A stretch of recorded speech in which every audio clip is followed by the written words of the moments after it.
Hola a todos, j'espère que vous allez bien pour commencer. Saviez-vous qu'en France, en 2019, 146 femmes sont mortes sous les coups de leurs conjoints et que 27 hommes ont été tués par leurs concubines, soit une augmentation de plus de 20% par rapport à la période précédente. L'année 2020, malheureusement, enregistre elle aussi une augmentation de 20%. C'est pourquoi aujourd'hui, je vous propose de découvrir l'un de ces destins brisés. Je vous laisse vous installer tranquillement et puis je vous dis à tout de suite.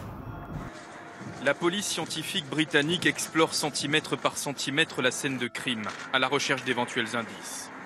C'est dans ce quartier pavillonnaire de Londres, dans l'un des jardins de ces petites maisonnettes en briques, que le corps enterré de Laureline Garcia Berto, française de 34 ans, a été retrouvé par la police mercredi soir. Sa disparition avait été signalée en début de semaine à la police par l'entreprise de relations publiques pour laquelle elle travaillait depuis 3 mois.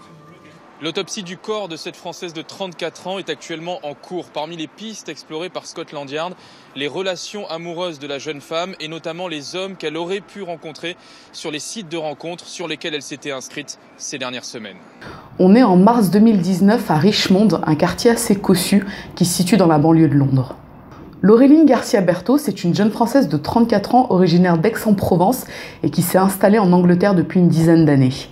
Cette blogueuse de mode a fait ses études à la prestigieuse école d'art et de design Central St Martins à Londres, après quoi elle a commencé à travailler dans l'industrie du cinéma en tant qu'assistante pendant quelques années.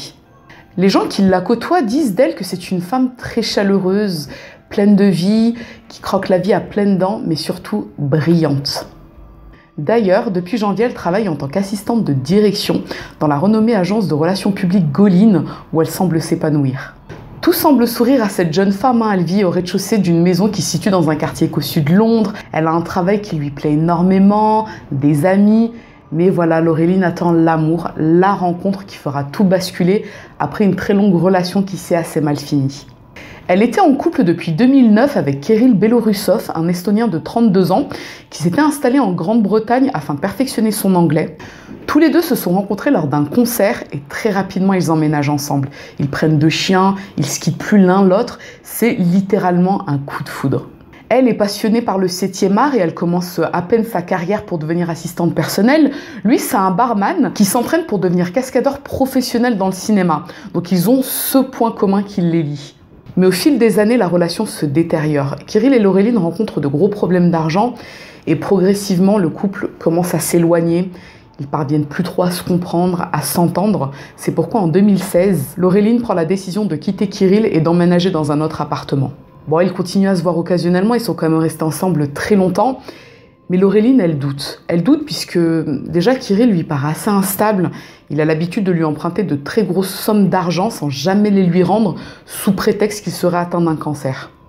Début 2019, elle prend une décision. Elle se dit, bon, de toute façon, cette relation avec Kirill, elle mène nulle part. Il est instable, il a l'habitude de m'emprunter beaucoup d'argent, il ne me les rend jamais. Alors qu'elle, elle commence en fait à construire sa carrière. Elle a un poste important au sein d'une grande agence de relations publiques. Donc pour elle, c'est bon, la coupe est pleine. Elle décide de se donner de nouvelles possibilités. Du coup, elle s'inscrit sur des sites de rencontres afin, pourquoi pas, de tomber sur le grand amour. Le lundi 4 mars, en milieu de matinée, le responsable de Laureline est très inquiet. La jeune femme ne s'est pas présentée à son poste et elle n'a pas non plus prévenu qu'elle serait en retard ou absente. Il a tenté à plusieurs reprises de la joindre sur son téléphone, pas de réponse. S'il est aussi inquiet, c'est qu'il connaît Laureline. C'est pas dans ses habitudes. Laureline, c'est une jeune femme qui est très sérieuse et professionnelle. Et s'il lui arrive le moindre empêchement, le moindre retard, elle les prévient aussitôt. Du coup, il contacte la police un peu plus tard dans la journée. Un avis de recherche est rapidement lancé, mais la police, elle est quand même assez sceptique. Laureline, c'est une jeune femme adulte. Elle s'est pas présentée à son travail. Mais ça peut arriver à tout un tas de personnes de pas aller bosser sans pour autant prévenir leur employeur. Le lendemain, l'employeur de Laureline n'a toujours pas de ses nouvelles. Il réitère son signalement à la police, mais là encore pour eux, il n'y a pas vraiment de raison de s'inquiéter. Il s'agit d'une jeune femme adulte qui ne s'est tout simplement pas présentée à son travail 2 jours de suite. Toutefois, devant l'insistance de son employeur et des proches de la jeune femme, le mercredi 6 mars, des agents de police se rendent à son domicile à Richmond. Ils frappent à la porte, mais personne ne leur répond. Du coup, ils prennent la décision de rentrer à l'intérieur. Et dans le domicile, de prime abord, rien ne leur paraît suspect. aucune trace de la jeune femme, mais pas non plus de quoi que ce soit qui puisse laisser penser qu'il se serait passé quelque chose. Ces 2 chiens sont à l'intérieur de la maison, ils sont calmes, ils n'ont pas l'air excités. Ils font le tour du domicile, aucune trace de la jeune femme. Ils se rendent ensuite dans son jardin et c'est là qu'ils remarquent une forme au sol grossièrement recouverte de terre. En s'approchant, ils découvrent un corps nu inerte, enroulé dans des sacs plastiques.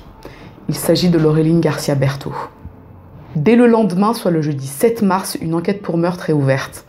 Le corps de Laureline est autopsié et d'après les indications du médecin légiste, la jeune femme n'a subi aucune agression sexuelle et elle est morte à la suite d'une strangulation. Du côté des enquêteurs, eux cherchent à retracer les jours qui ont précédé la découverte du corps de Laureline et plus précisément entre le 2 mars et le 6 mars, puisque la vidéosurveillance d'un supermarché à proximité de chez elle l'a filmée le samedi 2 mars en fin de journée en train de faire ses courses. D'après les différents témoignages, l'une des voisines de Laureline l'a aperçue dans son jardin le dimanche 3 mars en début de soirée, en train d'avoir une conversation très animée avec un homme qu'elle ne peut pas décrire. Après ça, la jeune femme n'est plus jamais revue vivante. Ce qui signifie pour eux qu'elle a été assassinée le dimanche soir. Mais ils font une découverte assez étrange par rapport aux données téléphoniques de Laureline. En effet, des amis à elle ont reçu des textos de sa part jusqu'au 5 mars. Dans la soirée du 3 mars, par exemple, l'une de ses amies a reçu un texto de Laureline dans lequel elle lui écrit qu'elle a rencontré un vétérinaire sur un site de rencontre et qu'elle s'apprête à aller prendre un café avec lui. Dans d'autres SMS envoyés à d'autres amis, elle leur écrit qu'elle a trouvé un nouvel appartement, que grâce à l'argent que lui a rendu son ex-conjoint, à savoir Kirill, elle va pouvoir à présent faire de la chirurgie esthétique pour se sentir de nouveau sexy, qu'elle veut de nouveau plaire à des hommes et faire tout un tas de rencontres. Mais lorsque les enquêteurs interrogent les personnes qui ont reçu ces textos, ils sont formels.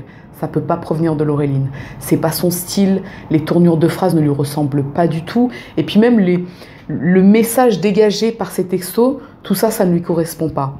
Et un nom ressort à plusieurs reprises, celui de Kirill Belorussov, l'ex-conjoint de Laureline. À ce moment-là, les enquêteurs ont l'intime conviction qu'il est lié à la mort de la jeune femme pour 2 raisons. D'abord, ils ont pu mettre la main sur des bandes de vidéosurveillance datant du 1er mars, dans lesquelles on y voit Laureline et Kirill faire les courses ensemble dans un supermarché et prendre ensuite le bus en direction de chez elle. Le second point concerne les 2 chiens de Laureline.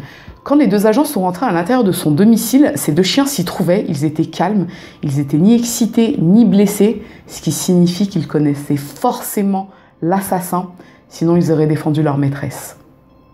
Quand les enquêteurs tentent de retrouver Kirill Belorussov pour l'interroger, ils constatent qu'il a quitté l'Angleterre le lendemain de la disparition de la jeune femme.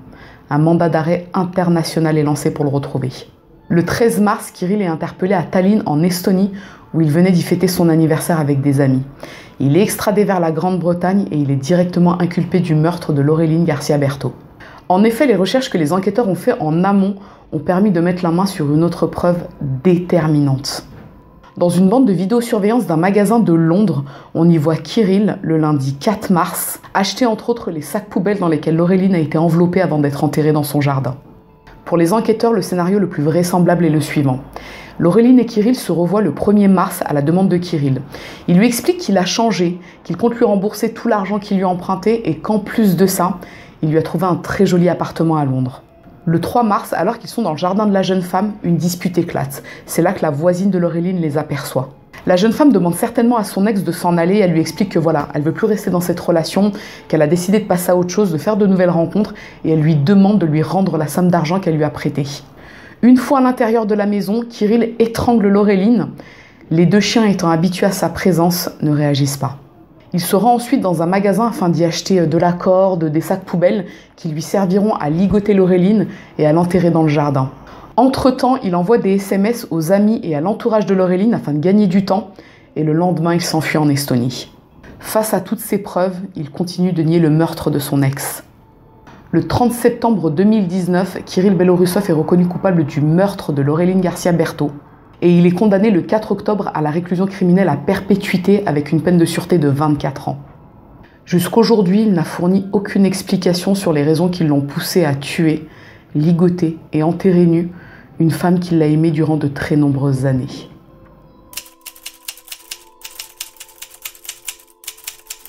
À présent, mon avis sur cette triste affaire. Pour être tout à fait honnête avec vous, je ne connaissais pas du tout les chiffres de crimes conjugaux en France avant de m'intéresser à cette affaire et j'ai trouvé que c'était complètement aberrant. Quasiment 200 personnes qui meurent tous les ans sous les coups de leur conjoint, c'est aberrant. Vraiment, c'est aberrant. Je savais que les chiffres étaient élevés, mais à ce point-là, je trouve que c'est complètement ouf. Après, c'est vrai que moi, j'ai une philosophie de vie qui est un peu particulière et je sais que elle correspond pas à tout le monde.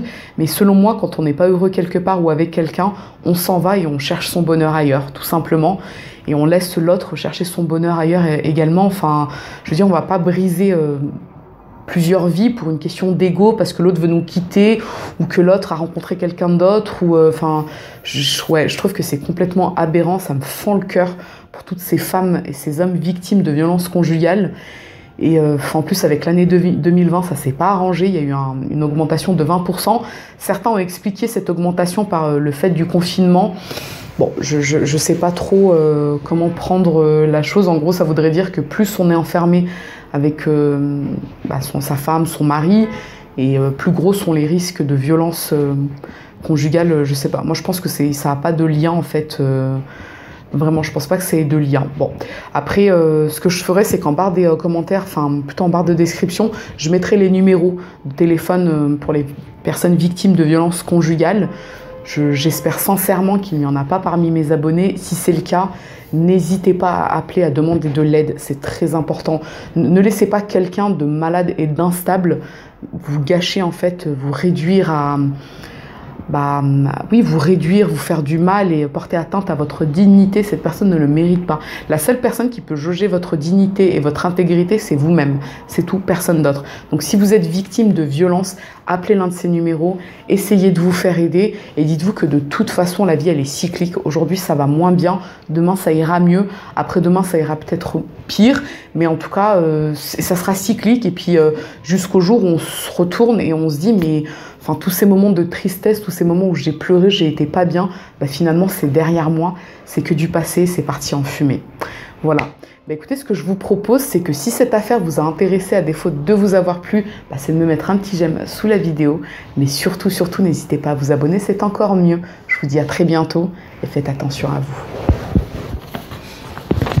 Aujourd'hui encore, des femmes sont tuées par leur conjoint ou leur ex-conjoint. C'est inacceptable. Que vous soyez victime ou témoin, le 3919, numéro d'écoute nationale anonyme et gratuit, vous oriente et vous accompagne pour mettre fin au cycle des violences. Le 3919 est un numéro vital. Alors le mardi 3 septembre 2019. 3, 9, 19. Mobilisons-nous tous ensemble pour faire connaître ce numéro. Le 3919. Je partage le 3919.